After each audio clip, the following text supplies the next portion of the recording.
오늘 우리가 함께 볼 하나님의 말씀은 마가복음 16장 1절에서 8절까지의 말씀입니다. 제가 받들어 봉독하도록 하겠습니다. 마가복음 16장 1절에서 8절에 기록된 하나님의 말씀입니다. 안식일이 지남에 막달라 마리아와 야고보의 어머니 마리아와 또 살로메가 가서 예수께 바르기 위하여 향품을 사다 두었다가 안식 후 첫날 매우 일찍이 해 돋을 때에 그 무덤으로 가며 서로 말하되 누가 우리를 위하여 무덤 문에서 돌을 굴려주리요 하더니 눈을 들어본즉 벌써 돌이 굴려져 있는데 그 돌이 심히 크더라. 무덤에 들어가서 흰옷을 입은 한 청년이 우편에 앉은 것을 보고 놀라매 청년이 이르되 놀라지 말라. 너희가 십자가에 못 박히신 나사렛 예수를 찾는구나. 그가 살아나셨고 여기 계시지 아니하니라. 보라, 그를 두었던 곳이니라. 가서 그의 제자들과 베드로에게 이르기를 예수께서 너희보다 먼저 갈릴리로 가시나니 전에 너희에게 말씀하신 대로 너희가 거기서 배우리라 하라 하는지라. 여자들이 몹시 놀라 떨며 나와 무덤에서 도망하고 무서워하여 아무에게 아무 말도 하지 못하더라. 아멘. 네, 오늘은 부활절입니다. 특별히 부활절을 맞이하여 설교에 대한 고민이 있었습니다. 녹화 설교와 생방송 설교 중 어떠한 방식으로 해야 할까 고민하다가 자막을 만들 수 있는 특성을 기회로 삼고 녹화 설교로 말씀을 전합니다. 온라인으로 설교를 들으시는 분들은 큰 차이를 느끼지는 못하실 것입니다. 제가 매년 부활절 합동 예배에서 한국어와 영어로 오가면서 말씀을 전할 때 듣는 여러분들 모두가 쉽지는 않았습니다. 하지만 올해는 제가 설교를 한국어로만 하기 때문에 부활의 메시지를 조금 더 깊게 전할 수 있지 않을까 하는 그러한 기대가 있습니다. 오늘 부활절 메시지를 듣는 모든 분들에게 부활의 영광과 기쁨이 충만하게 넘치기를 주님의 이름으로 축원드립니다. 전에 제가 사역을 할 때 어떤 장로님이 이러한 질문을 물어보셨습니다. 하나님께서 짜잔 하고 미국에 나타나시면 많은 사람들이 하나님을 믿을 텐데 왜 하나님은 그런 방법을 사용하지 않습니까? 왜 나라고 하면서 나타나지 않으십니까? 라는 그러한 질문을 물으셨습니다. 그 질문에 대해서 이러한 답변을 주었습니다. 이런 비슷한 답변을 드렸는데 2000년 전 하나님께서는 이스라엘에 오셨었습니다. 하나님께서 직접 이 땅에 오셨고 또 자신이 하나님이라는 그 사실을 하나님만이 하실 수 있는 능력을 보이시며 자신이 하나님이라는 것을 나타내셨습니다. 폭풍을 잠재우기도 하시고 죽은 자를 살리기도 하시고 여러 가지 병들을 고치시고 눈먼 자의 눈을 뜨게 하시고 저는 자의 다리를 고치시는 그러한 모습, 그 능력, 하나님만이 하실 수 있는 능력을 보이셨고 또 무엇보다도 직접 부활하셔서 하나님이라는 사실을 알리시고 나타내셨습니다. 하지만 그러함에도 불구하고 당시 사람들은 그분을 하나님으로 믿지 않았습니다. 그들 가운데 하나님께서 계시다는 그 사실을 그들이 믿지 않았던 것입니다. 오늘 미국에 오신다면 과연 미국에 사는 사람들이 2000년 전 이스라엘 사람보다 더 순진하거나 착합니까? 그런 것 같지는 않습니다. 오늘을 살아가는 미국의 사람들을 보게 되더라도 그들이 2000년 살았던 사람들보다 더 순진하거나 착해 보이지는 않습니다. 그렇기 때문에 오늘 하나님께서 이 땅 가운데 오신다 하더라도 여전히 사람들은 그를 믿지 않을 것입니다. 믿음은 인간의 능력으로 얻을 수 있는 것이 아닙니다. 노력해서 믿음이 생기는 것이 아니라 믿음은 하나님께서 주시는 선물입니다. 오늘 말씀을 우리가 함께 살펴보면서 이 믿음에 대한 더 깊은 의미를 우리가 함께 생각해 보도록 하겠습니다. 1절을 보게 되면 오늘 본문에 막달라 마리아, 야고보의 어머니 마리아와 살로메 이 세 명의 여인이 등장을 합니다. 그들은 예수님의 죽음, 또 예수님께서 장사되는 그 과정, 또한 부활을 처음 목격한 증인들입니다. 오늘 본문에 기록된 것처럼 그들은 안식 후 첫날, 그날은 주일입니다. 무덤에 찾아갑니다. 우리가 그 내용을 조금 더 깊게 살펴본다면 1절에 있는 것처럼 그들은 예수님께 바르기 위해 향품을 사둡니다. 여기서 사두었다는 것은 토요일에는, 그들에게 안식일은 토요일인데 토요일에는 장사를 하지 않습니다. 이스라엘 사람들이 안식일을 지키기 위해 장사를 하지 않습니다. 하지만 해가 지면 안식일이 끝납니다. 그들은 해가 떴을 때 새로운 날이 시작되는 것이 아니라 해가 졌을 때 새 날이 시작하기 때문에 토요일 날 해가 지면 주일이 된 것이고 안식일이 끝납니다. 그때 저녁에 잠시 상점들이 오픈합니다. 그래서 이 여인들이 그때 사둔 것입니다. 다음 날 아침 일찍 무덤을 방문하기 위해 그들이 준비한 것입니다. 향품의 용도는 부패를 막기보다는 썩는 냄새를 없애기 위해 사용했다고 합니다. 그래서 그들이 이 향품을 준비하는 모습, 정성스러운 모습이지만 이 모습에서 그들에게는 예수님이 돌아가신 분이시고 다시는 돌아오지 않을 분으로 여기는 그러한 모습이 발견됩니다. 만일에 예수님께서 부활하셨다고 그들이 생각했다면 이러한 준비를 하지 않았을 것입니다. 그리고 2절에 주일 새벽이 되었을 때 그 전날 구입한 향품을 들고 무덤에 찾아갑니다. 그리고 3절에 기록된 것처럼 가는 길에 무덤의 돌을 누가 옮겨줄지 염려하며 그들은 무덤을 향해 가고 있습니다. 당시 무덤은 그 동굴을 사용했었는데 동굴에 시신을 놓고 그리고 동굴 입구를 큰 돌로 막았습니다. 주님의 무덤은 오늘 말씀에 기록된 것처럼 심히 큰 돌이었습니다. 장정 2명이 옮겨도 옮기기 힘든 그러한 돌이 무덤 동굴 입구를 막고 있었습니다. 그들이 이른 새벽 주님이 계신 무덤에 찾아간 이유는 그들의 마음엔 주님에 대한 사랑과 헌신이 남아 있었기 때문이었습니다. 하지만 주님에 대한 애정은 있었지만 주님에 대한 믿음은 없었던 그러한 사람들이었습니다. 예수님께서는 돌아가신 후에 3일 후에 다시 살아나실 것을 말씀하셨습니다.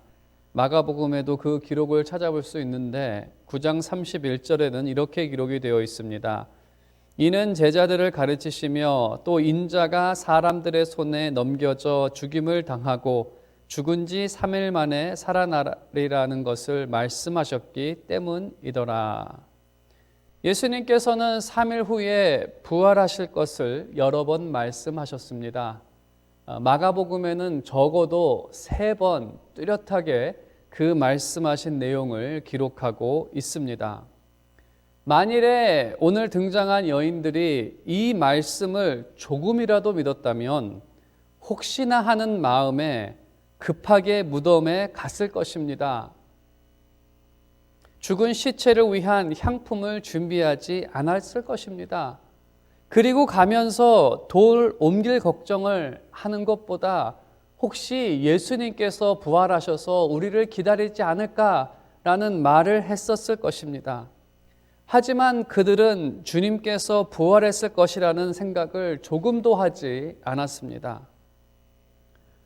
부활에 대한 믿음이 없었던 여인에게 하나님께서는 천사를 통해 주님께서 부활하셨음을 말씀하시고 증거를 보여주셨습니다. 4절에서 그들이 그 무덤에 도착했을 때 그들이 눈을 들어 본즉 벌써 돌이 굴려져 있는데 그 돌이 심히 크더라. 벌써 돌이 굴려져 있는데, 여기서 굴려져 있다라는 그 단어는, 그 동사는 주어가 없습니다. 누가 이 돌을 굴렸을까를 생각해 보면 여기에 이 동사, 돌이 굴려져 있다라는 동사는 신적 수동태라고 말합니다. 신적 수동태라는 것은 하나님께서 하신 일을 하나님의 이름을 주어로 사용하지 않기 위해서 동사를 수동태로 사용합니다. 아무튼 이 신적 수동태라는 것은 그 신적 수동태로 사용되어졌을 때에는 하나님을 주어로 사용하면 됩니다. 다른 말로 하면 하나님께서 이미 돌을 굴리셨다라는 그러한 말입니다. 그리고 5절에 보게 되면 무덤 안에서 흰옷 입은 청년을 발견합니다. 흰옷을 입었다는 의미는 바로 천사라는 것을 의미하고 있습니다. 우리가 한국적인 정서에서는 공포 영화를 보는데 흰 소복을 입은 사람이 등장했다라고 하면 우리는 자연적으로 귀신이 등장했다라고 그렇게 알아듣습니다. 당시 사람들에게 흰옷 입은 청년이 등장했다라고 하면 청사가 등장했다라고 그렇게 전달이 됩니다. 그래서 여기서 흰옷 입은 청년은 천사입니다. 성경에서 천사는 하나님의 말씀을 전하는 사람입니다. 그리고 그 천사는 예수님이 살아나셨다는 소식을 전합니다. 이 부활하신 분을 절대로 혼동하지 않기 위해서 정확하게 그분을 특정을 합니다.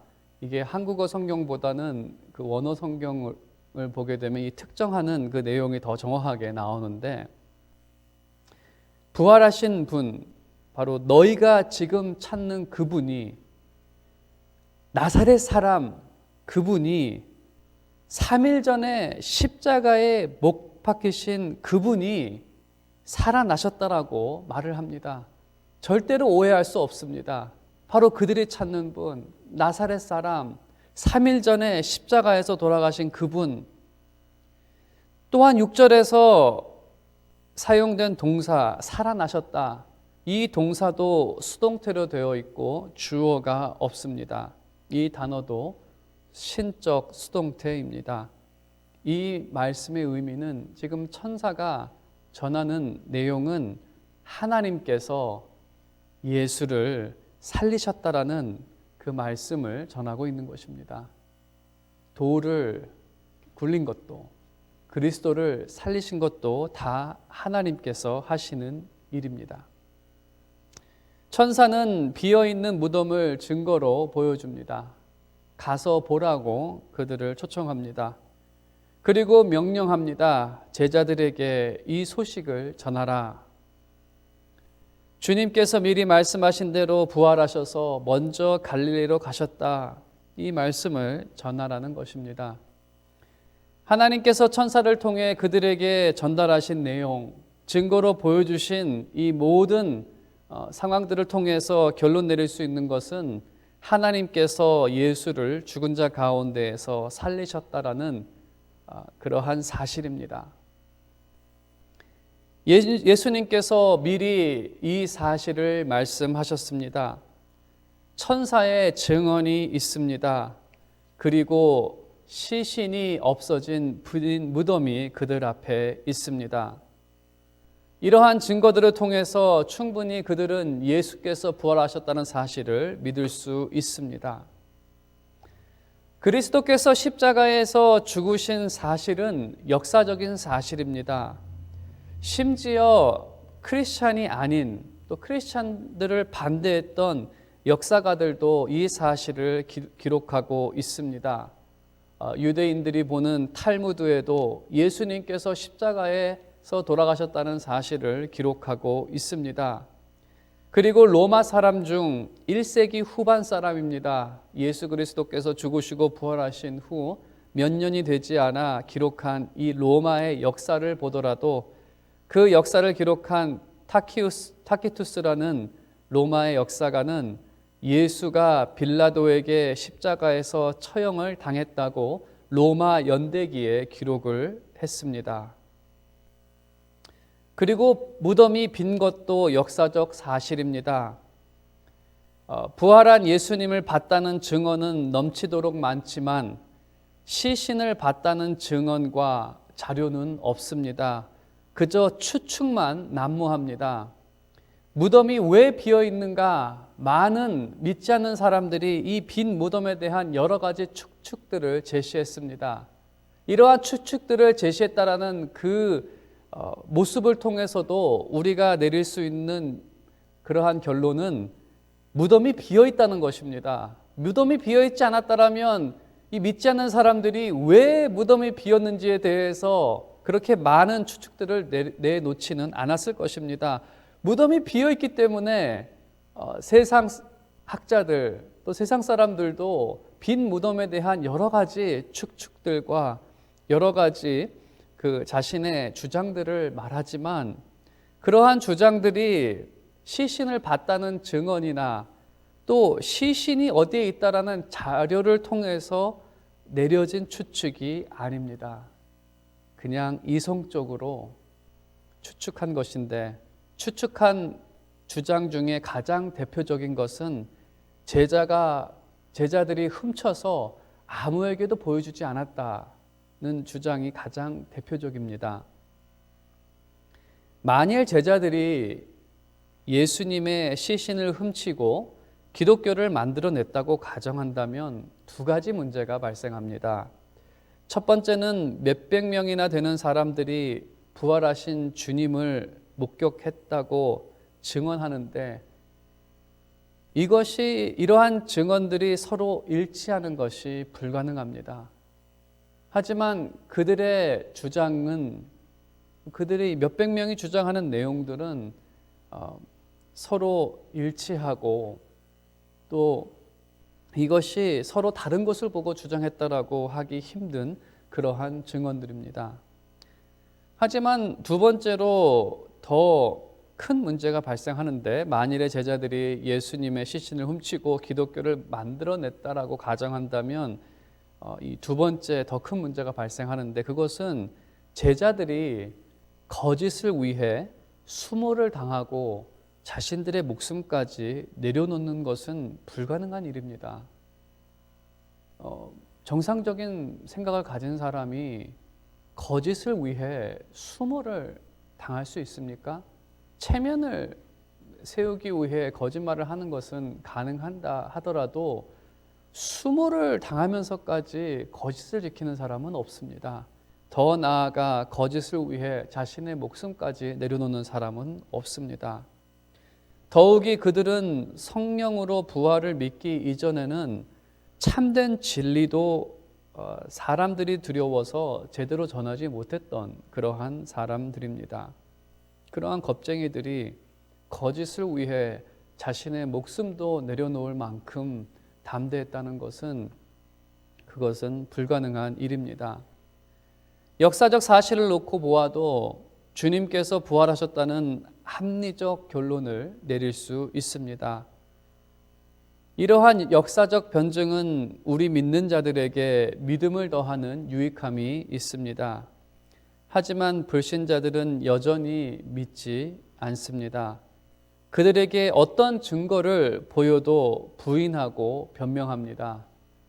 주님이 나타나 자신을 보이셔도 그들은 믿지 않을 것입니다. 그래서 믿음은 하나님께서 은혜로 주시는 선물입니다. 심지어 오늘 말씀에 등장한 여인들도 주님께 헌신하고 주님을 사랑했던 그러한 사람들입니다. 그러함에도 불구하고 그들은 이 사실을 믿지 못했습니다. 천사의 소식을 들었습니다. 빈 무덤과 없어진 시신을 직접 목격했습니다. 분명히 엊그저께 그곳에 두었던 시신이 그 눈앞에서 없어진 것입니다. 부활을 믿었다면 기쁨과 즐거움으로 이 소식을 제자들과 여러 사람들에게 전했을 것입니다. 하지만 그들의 반응은 몹시 놀라 떨었다라고 그렇게 기록하고 있습니다. 기쁨이 아닌 두려움으로 반응하고 있습니다. 결국 무서워서 도망하였고 이 소식을 누구에게도 전하지 않았습니다. 다행히 이러한 상태가 계속되지는 않았기 때문에 나중에는 그들이 이 부활의 사실을 전했으며 오늘날 마가복음에 기록되기까지 한 것입니다. 마가는 여인들의 반응이 제자들의 반응과 비슷하다는 것을 우리에게 보여주고 있습니다. 제자들은 십자가로 인해 무서워 도망갔지만 여인들은 부활로 인해 무서워 도망갔습니다. 두 반응 모두 주님에 대한 믿음이 없어서 나온 반응입니다. 이 말씀에서 우리는 한 가지 원리를 발견할 수 있습니다. 불신앙은 무엇보다도 두려움으로 나타난다는 사실입니다. 여러분의 신앙은 어떻습니까? 우리의 삶에 이 오늘 말씀을 적용해서 생각해 본다면 오늘 주일, 특히 오늘 부활주일은 주님의 부활을 기념하는 날입니다. 그리고 말씀대로 지금 주님께서는 우리와 함께 계십니다. 각 가정에서 온라인을 통해 예배를 드린다 하여도 주님께서는 두세 사람이 주님의 이름으로 모인 곳에 함께 하시겠다고 말씀하셨고 약속하셨습니다. 주님의 말씀은 신실합니다. 신실하다는 것은 그대로 성취된다라는 의미입니다. 그렇게 성취되는 이유는 주님은 모든 것을 하실 수 있는 전능하신 분이기 때문에 그는 자신이 하신 말씀을, 그 약속을 지킬 수 있습니다. 그리고 주님은 변하지 않는 분이시기 때문에 특히 우리를 향한 주님의 마음은 영원히 변하지 않기 때문에 하나님의 말씀은 신실합니다. 그 말씀하신 주님이 오늘 살아계시고 우리와 함께 계십니다. 그런데 어떻게 두려움이 발생할 수 있겠습니까? 주님은 창조주시고 오늘도 모든 것을 주관하시며 우리를 사랑하시고 능력이 있으신 분이십니다. 그런 분이 우리와 함께 계시는데 어떻게 두려움이 발생할 수 있겠습니까? 두려움은 주님을 믿지 않는 사람의 모습입니다. 때로는 세상의 소식이 우리를 두렵게 만듭니다. 요즘에 우리가 듣는 소식, 들리는 소식은 코로나에 대한 소식을 많이 듣게 되는데 요즘 들리는 이 코로나의 소식은 많은 사람들을 염려하게 만들고 또한 그들을 두렵게 만듭니다.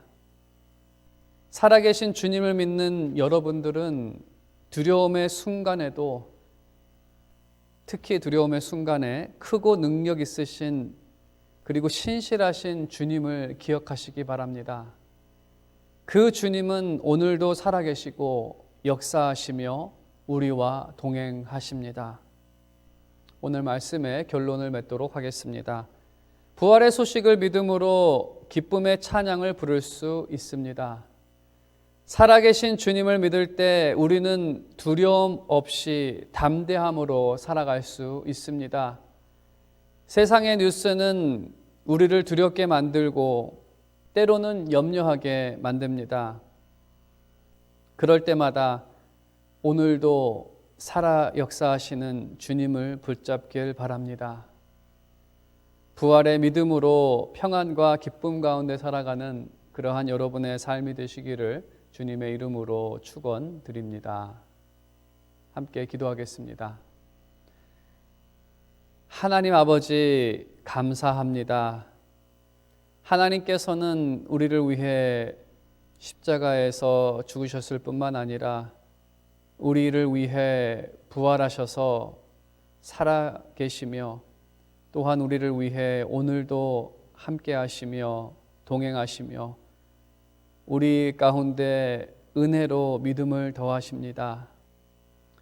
이 주님을 우리가 믿음으로 이제는 세상의 뉴스를 들으며 염려하며 두려워하는 삶이 아니라 이 과정 가운데에서도 하나님께서는 여전히 우리와 함께 하시며 세상을 주관하시며 선한 길로 인도한다는 그 사실을 온전히 붙잡게 하여 주시옵소서. 그래서 두려움 가운데 살아가는 인생들이 아니라 예수 그리스도께서 부활하시고 오늘도 살아 역사하시는 그 사실을 믿음으로 담대하게 기쁨과 즐거움으로 감사하며 살아가는 우리의 삶이 되어질 수 있도록 주께서 우리 모두를 붙잡아 주시고 믿음 가운데 두려움에서 자유하게 하시며 믿음 가운데 기뻐하며 찬양으로 살아가는 우리의 축복된 인생들 되어질 수 있도록 주께서 우리의 믿음을 온전히 붙잡아 주시옵소서.